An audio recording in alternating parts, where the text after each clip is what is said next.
Israel और Hamas के बीच जारी संघर्ष अब लेबनान तक पहुंच गया है। इजराइल और हिजबुल्लाह के बीच शुरू हुई जंग ने अब विकराल रूप धारण कर लिया है।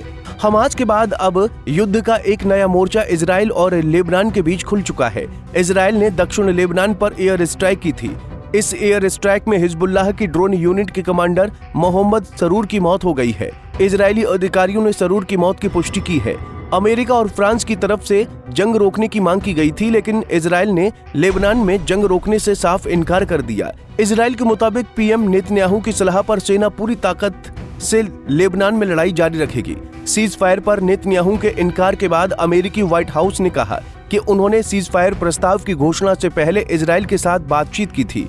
तब इजराइल ने युद्ध रोकने के लिए सहमति जताई थी।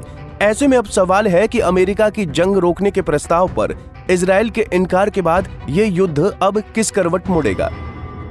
दरअसल हिजबुल्लाह लेबनान में स्थित एक शिया मुस्लिम राजनीतिक दल और उग्रवादी समूह है, जहां इसके व्यापक सुरक्षा तंत्र, राजनीतिक संगठन और सामाजिक सेवा नेटवर्क ने इसे राज्य के भीतर एक राज्य के रूप में प्रतिष्ठा दिलाई है। वैश्विक आतंकी हमलों को अंजाम देने के अपने इतिहास के साथ हिजबुल्लाह के कुछ हिस्सों और कुछ मामलों में पूरे संगठन और संयुक्त राज्य अमेरिका और अन्य कई देशों द्वारा आतंकवादी समूह के रूप में नामित किया गया है।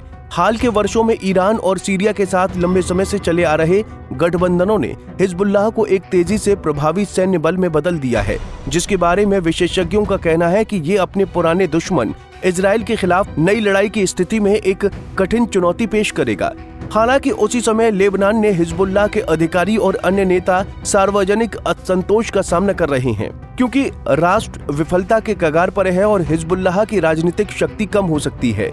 इजराइल और हिजबुल्लाह के बीच हालिया संघर्ष का कारण पिछले दिनों लेबनान में पेजर और वॉकी टॉकी को निशाना बनाकर किए गए रहस्यमय विस्फोट हैं। इनमें कई लोग मारे गए और हजारों की संख्या में लोग घायल हो गए। हिजबुल्लाह ने इन विस्फोटों के लिए इजराइल को जिम्मेदार ठहराया। हालांकि इजराइल ने धमाकों की जिम्मेदारी नहीं ली। इस हमले के बाद से इस खूनी संघर्ष की शुरुआत हुई है। पेजर और वॉकी टॉकी हमले के बाद हिजबुल्लाह ने इजराइल पर 100 रॉकेट दागे होंगे, तो वहीं इजराइल ने लेबनान पर एयर स्ट्राइक कर दी।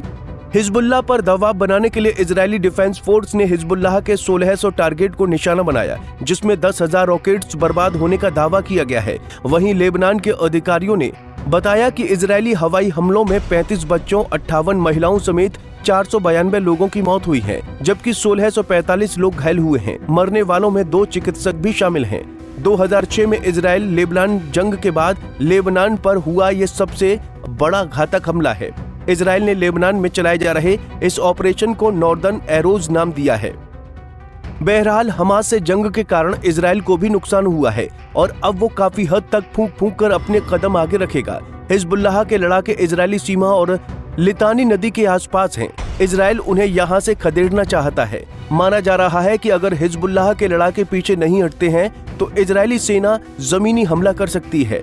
फर्स्ट लेबनान वॉर लगभग 3 साल तक चला था और दूसरा लेबनान वॉर 34 दिन में खत्म हो गया। अब थर्ड वॉर कितने दिनों तक चलता है, ये इस बात पर निर्भर करेगा कि हिजबुल्लाह कब बातचीत की टेबल पर आता है। इजराइल और हिजबुल्लाह के बीच बड़ी तनातनी जल्द रोकने वाली तो नहीं है, जिनमें दर्जनों बच्चे शामिल हैं। अभी जिस तरह से लेबनान में हिजबुल्लाह के खिलाफ इजराइल का ऑपरेशन चल रहा है, इतना तय है कि इस खूनी संघर्ष में कई निर्दोषों की जान जाएगी। Bureau report, Punjab Kesari TV. हमसे जुड़े रहने के लिए हमारे YouTube चैनल को सब्सक्राइब करें और नई वीडियो की नोटिफिकेशन के लिए बेल आइकॉन को दबाएं।